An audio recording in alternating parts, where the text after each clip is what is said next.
सिर्फ पहली दफा नहीं हुआ कि कूफे में इमाम अली मकाम हजरत अली शहीद हुए, नहीं, ये धोखा उनके बेटे हुसैन के साथ भी हुआ, ये धोखा सैयदों के साथ हमेशा हुआ, आज फिर हो रहा है। सैयद अपने बाप दादा की तारीख पढ़े कि हमेशा एक गिरोह उनकी मोहब्बत का नारा लगाकर उनको मारता था। मौला अली को जिन्होंने शहीद किया वो हुब्बे अली का नारा लगाते थे, जिन्होंने इमाम हुसैन को शहीद करवाया वो इश्क़े अहले बैत का नारा लगाते थे। लोगों ने तो हक बोलने पर इमाम हसन की फसली तोड़ दी थी।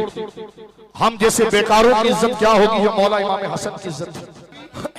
ज़ैद, इमाम ज़ैद बिन हसन जो हजरत इमाम ज़ैनुल आबिदीन की हमअसर हैं, उधर से मौला हुसैन के बेटे इमाम ज़ैनुल आबिदीन है और इधर से इमाम हसन के बेटे इमाम ज़ैद है। जब वक्ती हुकूमत के साथ उनके गैर शरई मामलात पर इख्तलाफ खड़ा हुआ तो इमाम ज़ैद ने उनके खिलाफ इमाम अली मकाम की तरह, जैसे इमाम अली मकाम यजीद के खिलाफ निकले थे, फरमाया तुम गैर शरई काम होते हो, मैं तुम्हारी हुकूमत को चलने नहीं दूंगा। आप मैदान में आए,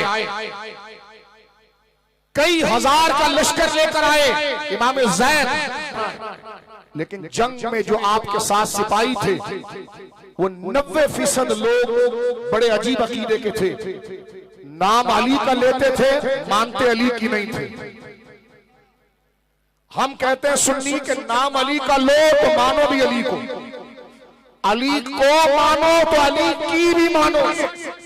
चंद मिनट के बाद इमाम ज़ैद जब लश्कर में खड़े हैं, सामने दुश्मन आपको कत्ल करना चाहते हैं, आपको एक लश्कर की जरूरत थी ताकि आप दुश्मन से अपनी जान भी बचाएं और अपना नजरिया भी नाफिज करें। लेकिन दुश्मन कौन थे? अब देखें वो कौन लोग थे कि कलिमतु हक़्क़िन उरीदा बिहल बातिल, नारा वो अली का लगाते थे, बात ठीक है, लेकिन मुराद गलत लेते थे। नारा अली का ये लेते थे कि अली का नाम लो और सारे सहाबा को गालियां दो माज़अल्लाह, ये उनका नजरिया था जो आज है। इमाम ज़ैद के पास आपकी लश्कर का कमांडर आया और उसने कहा सुनो हजरत, हम अपने बच्चों को भी आपके लिए कुर्बान कर देंगे, हम आपके साथ खड़े हैं, चाहे सामने हुकूमत जितनी भी ताकतवर हो, हम आपको झुकने नहीं देंगे, लेकिन पहले एक सवाल क्लियर कर दो। तारीख का सबसे बड़ा सच मैं इस जिलानी स्टेज से आपको बताकर जा रहा हूं। क्या लगे एक सवाल का जवाब दे दो तो हम अपने बच्चों को भी यहां पर आपकी इज्जत पर कुर्बान कर देंगे। आपने फरमाया क्या सवाल? क्या लगा अबू बकर उमर के बारे में आप क्या कहते हैं? तो जो है आपकी अबू बकर उमर के बारे में आप क्या कहते हैं? अब देखो शेखैन सैयदना अबू बकर सैयदना उमर का मसला इतना जरूरी है और उनका ऐलान इतना लाजिम है कि इमाम हसन का बेटा, उनको पता है अगर मैं इनको सच बताऊंगा तो ये सब भाग जाएंगे और सामने दुश्मन मुझे गिरफ्तार करके मार देंगे, ये भी कह सकते थे। 2 मिनट की बात है तो जो है इमाम ज़ैद ये भी कह सकते थे, ओए शाम को बात कर लेंगे, अभी छोड़ो ये सवाल का जवाब, जंग करो, ये भी कह सकते थे। ओ कल बात कर लेंगे, ये भी कह सकते थे। लेकिन इमाम ज़ैद बेटा अली का था ना, बोलो सुभान अल्लाह।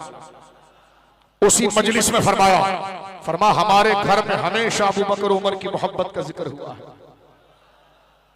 बोलो सुभान अल्लाह। हमारे घर में हमेशा उनकी इज्जत तौकीर हुई। वो कमांडर कहने लगा वाह हम तो तुम्हारे लिए लड़ने आए थे और तुम चले अबू बकर की तारीफ कर रहे। एक और बात बताओ, अभी वो इमाम ज़ैद के पांव चूम रहा था, लेकिन जब उनकी जुबान से सच सुना, सैयदों को चाहिए कि सच सुनने की आदत डाल लें, क्योंकि सच उन्हीं के घर की दौलत है। इमाम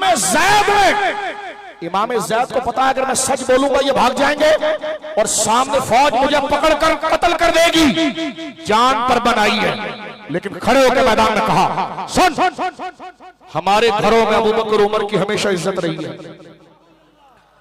हमारे बाप हमारे खानदान उनसे प्यार करता था। और अल्लाह माजूरी लिखते हैं, आपने फरमाया कि बरी अल्लाह में नबी बकर को उमर, खुदा उससे बरी है जो अबू बकर उमर पर तबर्रा कर। आप गौर से, सवाल दूसरा क्या हुआ कि जब आपकी दादी जान सैयदा ज़हरा पाक बागे फदक के मसले पर अबू बकर सिद्दीक से बात कर रही थी, आप क्या कहते हो, फैसला ठीक हुआ? इमाम ज़ैद कहते हैं अगर अबू बकर की जगह पर मैं होता तो मैं भी वही फैसला करता जो अबू बकर सिद्दीक ने किया था। ये होता है सैयद जो चमचागिरी को नहीं देखता, हक को देखता है। पांव चूमने को नहीं देखता, हक को देखता है। इमाम ज़ैद ने फदक की बात की तो वही लश्कर ने डंडा आपके सर पर मारा, सारा लश्कर भाग गया। इमाम ज़ैद गिरफ्तार हुए, आपके सीने को छन्नी किया गया, आपको माज़अल्लाह तरख पर टंगाया गया। इमाम ज़ैद हसन का बेटा, गौस पाक का दादा, उसने अपनी छाती तो फड़वा दी लेकिन इस्लामी अकीदे को नहीं छोड़ा। सुभान अल्लाह, सुभान अल्लाह। खुद वो सूली पर चढ़ गया।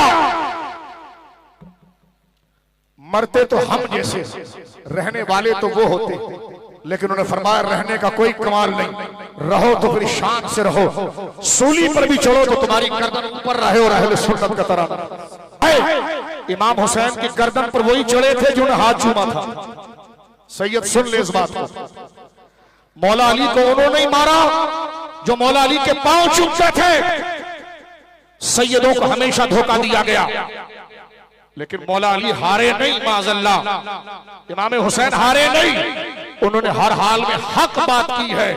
चूमने वाले को नहीं देखा, बल्कि ये कहा तुम हमें चूमो भी ना, लेकिन अकीदा ठीक रखो तब भी हम तुम्हारी शफाअत करेंगे। अकीदा ठीक रखो। इमाम ज़ैद ने यह जुमला कहा, किस किस को समझ में आया तो हाथ उठाओ। जिसको समझा रहा हूं वो तो बिस्तर पर उलट पलट हो ही गया होगा, लेकिन आपको बता रहा हूं, आपको समझ में आया तो हाथ उठाओ। इस पर तुम्हें गालियां भी पड़ेंगी, तुम्हारे नस्ब को भी गाली पड़ेगी, लेकिन परवाह नहीं करना, अपनी दुनिया की परवाह नहीं करना, रब की रिजा को देखना। हक के लिए तो सहाबा को लोहे की कैंचियों में काटा गया है, उनके जिस्म को चीरा गया है। आज इस उर्स से निकलने के बाद हमारा नारा सिंध के चप्पे चप्पे में होना चाहिए, तमाम मस कलंदर सिद्दीक।